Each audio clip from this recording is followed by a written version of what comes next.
గత 3 రోజుల నుంచి సోషల్ మీడియాలో వైరల్ అవుతున్న ఏషియన్ పీజీ హాస్టల్ అమీర్పేట్ మరి ఓనర్గా నేను మాట్లాడుతూ ఉన్నా. ఇది నా పుట్టినిల్లు.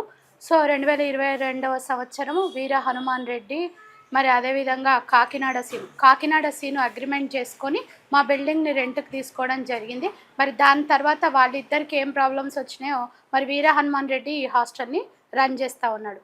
సో వచ్చిన నాటి నుంచి నేటి వరకు ఇప్పటి వరకు చిల్లి గవ్వ ఇవ్వకుండా మరి మా పేరెంట్స్ని, మా తల్లిగారిని, మా తమ్ముడిని, మా మరదల్ని, మా అక్కని, మా అక్క కొడుకులని మానసికంగా ఇబ్బంది పెడుతూ అటు అదేవిధంగా ఆర్థికంగా ఇబ్బంది పెడుతూ మరి నానా అరాచకాలు ఇక్కడున్న ప్రజలందరూ కూడా గమనిస్తూనే ఉన్నారు. ముఖ్యంగా హాస్టల్ అసోసియేషన్ వారికి మా యొక్క సమస్య అంతా కూడా తెలుసు. మరి ఇయ్యని పైసలు ఇచ్చినట్టు, మరి కిరాయి ఇచ్చినట్టు, మరి దొంగ డాక్యుమెంట్లు సృష్టించి మరి కిరాయి ఇచ్చిన అని బ్లేమ్ చేస్తే మేము వెంటనే మరి అధికారులను అప్రోచ్ అయ్యి ఎఫ్ఎస్ఎల్ ప్రూవ్ చేసి మరి ఎఫ్ఎస్ఎల్ నివేదిక ఇచ్చిన ప్రకారము ఫోర్జరీ చీటింగ్ ప్రూవ్ అయిన తర్వాత ఇగో ఇదే ఫోర్జరీ, మరి వీర హనుమాన్ రెడ్డి చేసిన ఫోర్జరీ ఎఫ్ఎస్ఎల్ రిపోర్ట్ ఇది. సో పంజగుట్ట పోలీస్ స్టేషన్లో కూడా దొరుకుతుంది. ఇది మీకు ఇస్తున్నాను, మీరు చూసుకోండి. సో ఎఫ్ఎస్ఎల్ ప్రూవ్ అయినాక వారు జైలు శిక్ష అనుభవించిన మొగడు పెళ్ళాము. దాని తర్వాత మరి Vijay Kumar DCP sir bind over కేసులు, అదేవిధంగా మైనర్ బాలిక మీద అత్యాచారం చేసిన మరి హనుమాన్ రెడ్డి గారి కొడుకు సంగతి భాగోతం ప్రతి ఒక్కరికి కూడా తెలుసు. ఇది మా ఒక్క హాస్టల్లోనే కాదు, చుట్టుపక్కల ఉన్న 7 హాస్టళ్ళు వాళ్ళు రన్ చేస్తూ మరి ఓనర్స్ని కొడుతూ ఓనర్స్కి పైసలు ఇవ్వకుండా నానా రకాలుగా ఇబ్బంది పెడుతుంది. నిన్న మొన్న సోషల్ మీడియాలో మరి మేము కొట్టింది మేముదే చూపిస్తారు, అంతకు ముందుది మరి అంతకు తర్వాతది వీడియోలు చూపిస్తలేరు. మరి 16-17 వీడియోలు ఉన్నాయి. బట్ మేము మీకు ఇస్తామని ఈ సందర్భంగా తెలియజేస్తూ ఉన్నాను. అదేవిధంగా మరి ముఖ్యంగా మొన్నటికి మొన్న కరీంనగర్లో మరి మాదాపూర్లో ఉన్న హాస్టల్లో కరీంనగర్ ఒక మహిళ అమ్మాయిని మరి అత్యాచారం చేసి మరి ప్రెగ్నెంట్ అయితే అమ్మాయిని మరి వారి యొక్క లాయరు మరి రీసెంట్గా 15 రోజుల కిందట సెటిల్మెంట్ చేసిన దొంగముఠ ఈ హనుమాన్ రెడ్డి అండ్ శివపార్వతి అండ్ వాళ్ళ కొడుకు వీరారెడ్డి. మరి 3 ఏళ్ల నుంచి పైసలు లేకున్నా పర్వాలేదు, పరువు ముఖ్యమనే ఆలోచన చేసి చట్టానికి గౌరవిస్తూ ప్రజాసేవలో ఉన్న మమ్మల్ని 2 కోట్లు ఇచ్చినాము, ఇంత ఇచ్చినాము, అంత ఇచ్చినాము అంటే 2 కోట్ల రూపాయలు ఇవ్వడం అంటే మామూలు మాటలు కాదు. మరి మేము హాస్టల్ ఇచ్చింది కాకినాడ శ్రీను గారికి. మరి వారు కూడా ఈరోజు సబూత్ చెప్తున్నారు, వారు కూడా మాట్లాడుతున్నారు. మరి ఎఫ్ఐఆర్లు అయినాయి, కోర్టులైనాయి, కేసులైనాయి, అదేవిధంగా వాళ్ళు మా మీద దాడులు చేసిన వీడియోలు కూడా ఇప్పుడు ఇస్తాను. సో నేను ముఖ్యంగా తెలియజేయను, 16వ తారీఖు నాడు మరి ఇక్కడ ఉన్న అమ్మాయిలు 60 మంది అమ్మాయిలు ఎవరైతే అందంగా అమ్మాయి కనిపిస్తారో వారి మీద కన్నేయడం, మరి వారిని లోపరుచుకోవడానికి చూడడం జరుగుతూ ఉన్నది. సో ఇది మొన్న 16వ తారీఖు నాడు మరి అమ్మాయిలు 100కి డయల్ చేసి మా రూమ్లోకి ఒక అబ్బాయి వచ్చిండని, మరి ఇంకొక అమ్మాయి 9 నెలల కింద ఇదే విధమైన ఆరోపణలు చేస్తే మరి మా దృష్టికి తీసుకురాలేదు.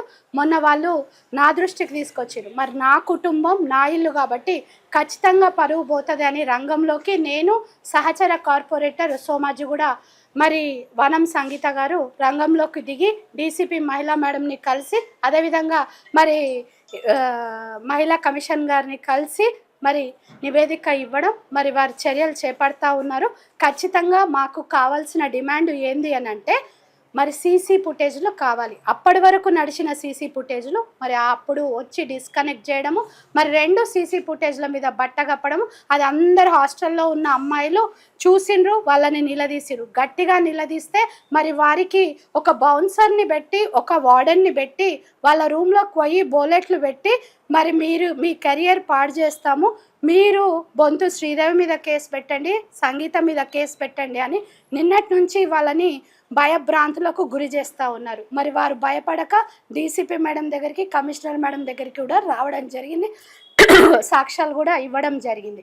అదేవిధంగా మరి ఇది 9 నెలల కింద కూడా ఇట్లనే జరిగింది. కాబట్టి లేటెస్ట్ ఇప్పుడే కరీంనగర్ నుంచి ఒక మిత్రుడు ఫోన్ చేసి వీర హనుమాన్ రెడ్డి గారు మరి కరీంనగర్ అమ్మాయిని లోబర్చుకొని ప్రెగ్నెంట్ చేస్తే మరి వీరి కేసు ఈ పోలీస్ స్టేషన్లో ఉంది, మీరు అది కూడా తెలుసుకోవాలని విజ్ఞప్తి చేస్తాం. మరి సోషల్ మీడియాలో మమ్మల్ని డ్యామేజ్ చేస్తున్న వారందరు అన్నలకి, తమ్ముళ్ళకి, మరి అక్కలకు తెలియజేయనదేమనగా వాస్తవాలు తెలుసుకోండి. ఎవరెవరిని కొడుతున్నారు, ఎవరెవరు అరాచకం, మరి పైసలే కావాలని చేసుకోవాలంటే 3 ఏళ్ల కిందటనే మేము అరాచకాలు సృష్టిస్తుండే. చట్టాన్ని గౌరవిస్తూ మనకు జరిగిన అన్యాయాన్ని చట్ట ప్రకారంగా పోదాం. మేము మొన్న ఎఫ్ఎస్ఎల్ ప్రూవ్ అయినాక దాని తర్వాత ఎవిక్షన్ వేసినాము. మరి ఆగస్టులో మా హాస్టల్ మాకు హ్యాండ్ ఓవర్ అవుతుంది. మరి ఎప్పుడు కూడా మేము ఇందులో ఇన్వాల్వ్ కాలేదు. ఎందుకు ఇన్వాల్వ్ అయినంటే మరి మా కుటుంబ పరువు బజారుని ఇడుస్తున్నారు. మరి అమ్మాయిలే బాయ్ ఫ్రెండ్స్ తెచ్చుకుంటున్నారని వారు ఆరోపణలు చేశారు. మరి అమ్మాయిలు తిరగబడితే మా ఇంటి మనుషులు మా అక్క కొడుకులు ఇన్వాల్వ్మెంట్ ఉందని, మేము తిరగబడితే మరి పక్కింటి అబ్బాయిలు అని చెప్తా ఉన్నారు. అంటే ఎవరి మీద పడితే వాళ్ళ మీద బట్టగాలు చేయడం ఈ కుటుంబానికి సహజం అయిపోయింది. మరి వాళ్ళు Madhuranagar PS, Madhapur PS, Yellareddyguda PS, Panjagutta PS, మరి కరీంనగర్ పిఎస్లో మీరు తెలుసుకొని మరి విచారణ చేపట్టాలి. నిజాలు తెలుసుకొని మీరు వైరల్ చేయాల్సిందిగా విజ్ఞప్తి చేస్తాను. Thank you.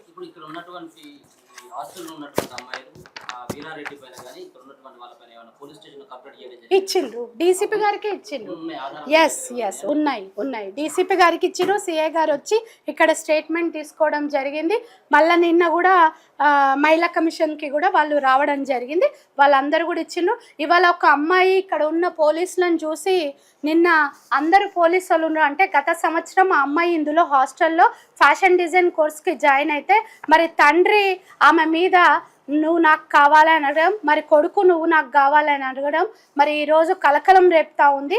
మరి ఆ అమ్మాయి వీడియో కూడా ఇవాళ ఇక్కడే వచ్చి ఇచ్చిపోయిందని ఈ సందర్భంగా కూడా తెలియజేస్తా ఉన్నాను. మరి 9 నెలల నుంచి ఈ విధంగా జరుగుతుందని హాస్టల్లోని అమ్మాయిలందరూ ఫస్ట్ ఒకరు బయటకు వచ్చారు. ఇప్పుడు 6 సాక్ష్యాలు ఇచ్చారు. ఇప్పటిదాకా కూడా ఒక అమ్మాయి సాక్ష్యం ఇచ్చి వెళ్ళిపోయింది.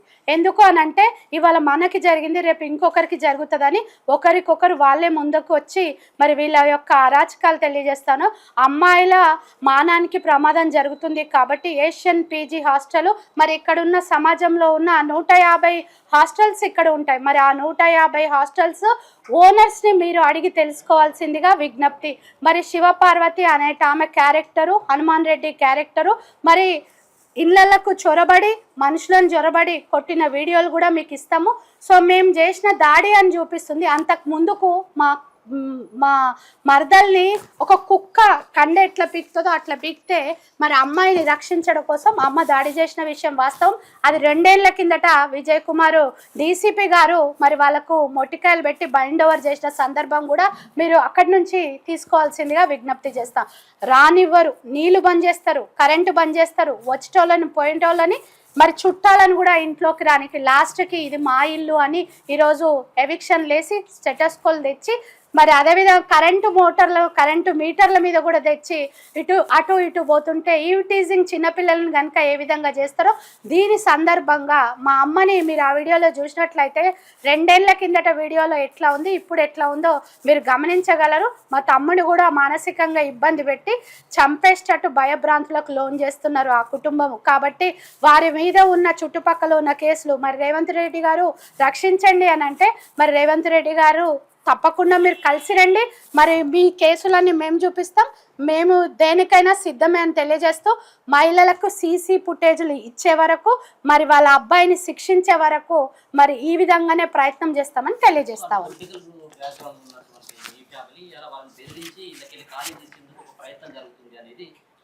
మరి 3 ఏళ్ల నుంచి ఎప్పుడు రాని ఆరోపణలు ఇవాళనే ఎందుకు వస్తున్నాయి అంటే మీడియా మిత్రులారా మీరు గమనించాలి. ఎందుకు వస్తున్నాయి అంటే వాళ్ళ కొడుకు అత్యాచారం చేయడానికి పైనకు పోయినది తప్పించడానికి డీవియేషన్ చేయడానికి ఈరోజు బొంతు శ్రీదేవి బొంతు రామ్మోహన్ని సినిమాలోకి తీసుకొస్తున్నారని ఈ సందర్భంగా తెలియజేస్తాను. ఇది డైవర్షన్ పాలిటిక్స్. సో వాళ్ళు వైరల్ చేసుకున్నా ఏం చేసుకున్నా చట్టం ఉంది, ఖచ్చితంగా న్యాయం జరుగుతుంది. చట్టాన్ని గౌరవించి మేము అన్ని కేసులు వాళ్ళు ఏ విధంగా పెట్టిరో మేము ప్రూవ్ చేసుకున్నాం. కావాలంటే మీరు నాతో పాటు ఇవన్నీ ఇస్తాను. చుట్టుపక్కల పోలీస్ స్టేషన్లకు కూడా మా తమ్ముడు వస్తాడు. మీరు కాపీస్ తీసుకొని మరి ఏ విధంగా మీరు సపోర్ట్ చేస్తారో చూస్తాం. Thank you. మరి లీగల్ గానే కంపల్సరీ ఎవరిని కొట్టలేదు. అది రాంగ్. అది 2 సంవత్సరాల కిందటి video. DCP Vijay Kumar sir ఉన్నప్పుడు వీడియో. సో దానికంటే ముందు ఆ వీడియో అక్కడికే కట్ చేసి పెట్టిండ్రు. మరి కుక్కలాగా కొరికినప్పుడు మరి ఆ వీడియోని మీకు చూపిస్తాను, ఇప్పుడు మీకు ఇస్తాను, మీరు అదే వేసుకోండి. ఓకే. మా అక్క కొడుకుని ఏ విధంగా పెట్టిందో ఆ వీడియో శివ ఇప్పుడు ఒక తమ్ముడు తీసుకోండి, మా అక్క కొడుకుని ఏ విధంగా అరెస్ట్ చేసిండ్రు, ఎంతమంది కొట్టిండ్రు, మా మరదల్ని ఎట్లా కండబీక్తే మా అమ్మ కొట్టింది. మరి సొంత ప్రాణానికి హాని అయినప్పుడు దాడి కంపల్సరీ జరుగుతుంది. నిన్న మొన్న మేము ఏమి చేయలేదు, పోలీసు వాళ్ళు అందరు ఉన్నారు, జెంట్స్ పిఎస్ ఉన్నప్పుడు ఇక్కడ కూర్చున్నారు కానిస్టేబుల్స్. మేము చక్కగా మేము ఏమి ఇబ్బంది లేకుండా మా పని మేము చేసుకుంటున్నాము. సో చేసుకుంటే బాత్రూంలో ఒక మహిళ ముందరికి పోయి వాష్రూమ్కి వెళ్తే వాష్రూమ్ తలుపు పెట్టి బయటకు రాగానే ఈడ్చి బౌన్సర్లను పెట్టి కొట్టించరు మా చిన్నమ్మ నిన్న మాకు సపోర్టుగా మా ఇంటికి వస్తే కింద బాత్రూంలో నుంచి బయటకు రాగానే డోర్ పెట్టి డోర్ తీసి బయటకు వచ్చుడుతోటే పళ్ళమని ఒకటేసింది. మరి గలీజ్ మాటలు మాట్లాడుకుంటూ ఈరోజు బౌన్సర్లను పెట్టింది వాళ్ళు. మరి ఉన్నది లేనట్టు లేనిది ఉన్నట్టు దొంగల్లాగా వ్యవహరిస్తున్నారు. మరి కొడుకు తప్పు చేయలేకపోతే హాస్టల్ మీరే నడిపితే మరి మీరు ఆర్ఏజే వచ్చి మరి సీసీ ఫుటేజ్లు ఎందుకు కట్ చేసిరు, సీసీ వైర్లు ఎందుకు కట్ చేసిరు? మరి తప్పు లేదన్నప్పుడు 5 రోజుల నుంచి పిల్లలందరూ రండి వచ్చి చెప్పండి అంటే మరి ఎక్కడ తప్పించుకొని తిరుగుతున్నారు? ఇంటికి తాళాలు వేసుకొని ఎందుకు తిరుగుతున్నారు? ఎక్కడో లోపల ప్రెస్ మీట్లు ఎందుకు పెడుతున్నారు? మేము చాలా క్లారిటీగా ఉన్నాము. మా వంతు నుంచి మేము చాలా ఎఫ్ఎస్ఎల్ ప్రూవ్ అయింది, ఎఫ్ఐఆర్ అయ్యింది, ఇల్లు నాదన్న కేసు అయింది, మొత్తం 10 కేసులు ఉన్నాయి. రండి ప్రూవ్ చేసుకోండి. 3 ఏళ్ల నుంచి లేనిది బొంతురామోహన్ శ్రీదేవి ఇవ్వాలనే ఎందుకు అంటే కొడుకు తప్పు చేసిండు, తప్పును కప్పిపుచ్చుకోవడానికి బట్ట కాల్చి మీదేస్తున్న శివపార్వతి మేడం గారికి, హనుమాన్ రెడ్డి గారికి, వీర తమ్మున్ గారికి రండిరా తమ్ముడు వచ్చి తెలుసుకుందామని తెలియజేస్తాను. అవన్నీ ఒకటేనండి నేను చెప్పేది మీకు అందరికీ కూడా. సో మహిళల భద్రత అనేది ఇంపార్టెంట్. మాకు సీసీ ఫుటేజ్ కావాలి, మాకు రికార్డ్ కావాలని ఈ సందర్భంగా మీకు తెలియజేస్తూ అవి వచ్చినాక తదుపరి కార్యాచరణ ప్రకటిస్తాం. Thank you.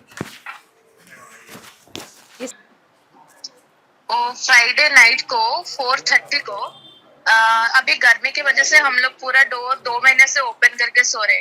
तो 4:30 को मैं ऐसे सडनली दिखी तो रूम के अंदर मेरा बेड के पास कोई खड़ा था, कोई लड़का. तो मैं सडनली उसको दिखी तो बाहर चला गया, रूम से बाहर चला गया. तो मुझे लगा क्योंकि उससे पहले ये फर्स्ट टाइम नहीं हुआ, लास्ट मतलब 2 बार ऐसा हो गया हॉस्टल में कोई घुसा. तो मुझे लगा ऐसा डोर ओपन करके सो रहे तो नींद का कुछ इमेजिनेशन हो करके मैं बाहर जाके दिखी, लेकिन उधर कोई नहीं था. फिर आके मैं डोर बंद करके रूम पे बैठी हूँ तो बाहर से वो बाहर डोर ओपन करने को कोशिश किया 2 बार.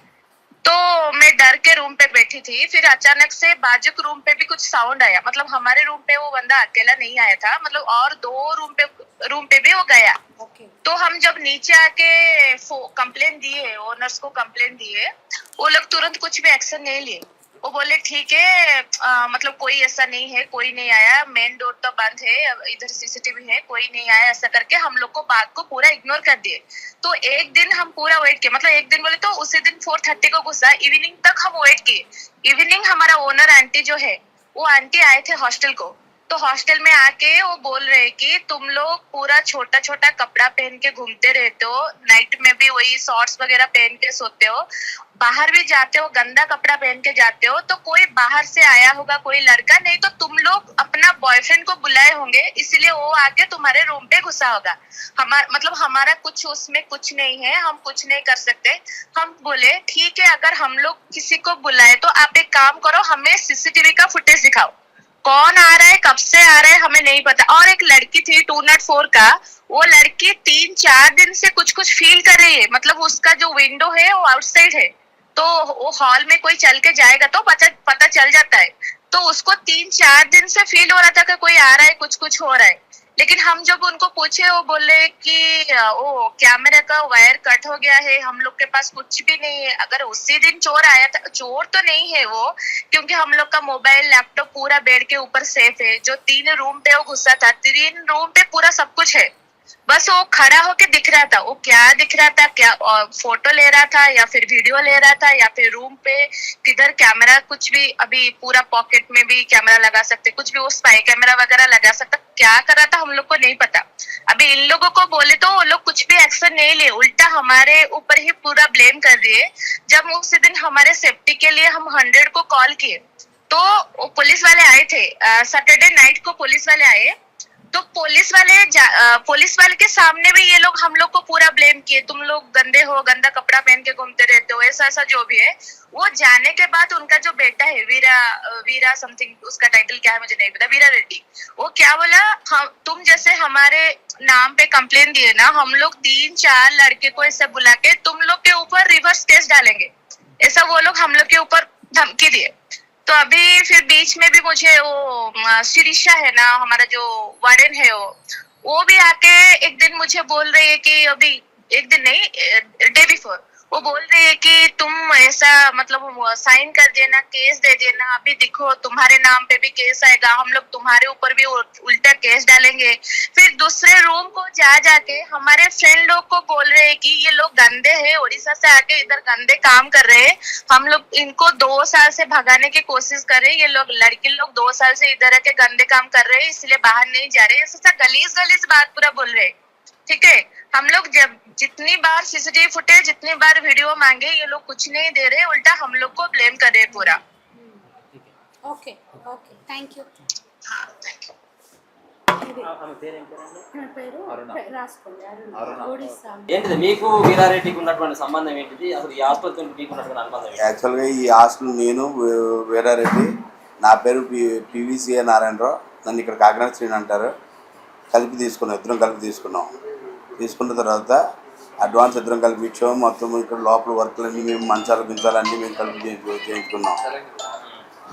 అయితే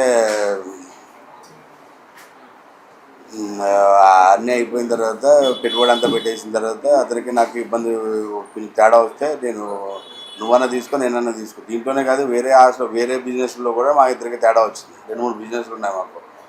అయితే ఆ తేడా వచ్చి రావడం వల్ల నువ్వన్నా తీసుకో, నేనన్నా తీసుకుంటానంటే సరే నేను తీసుకుంటాను, నీకు హాస్టల్ ఓపెన్ చేసిన తర్వాత డబ్బులు ఇస్తాను అని చెప్పాడు.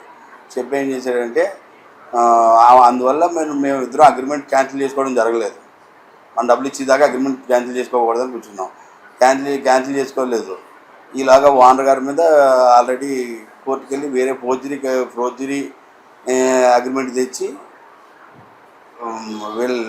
ఫోర్జరీ అగ్రిమెంట్ తెచ్చి ఇచ్చేయడం జరిగింది. వాళ్ళ మీద కోర్టుకు వెళ్ళడం జరిగింది. ఓనర్ గారికి రెంట్ కట్టలేదు, నాకేమో ఈ డబ్బులు ఇస్తలేదు.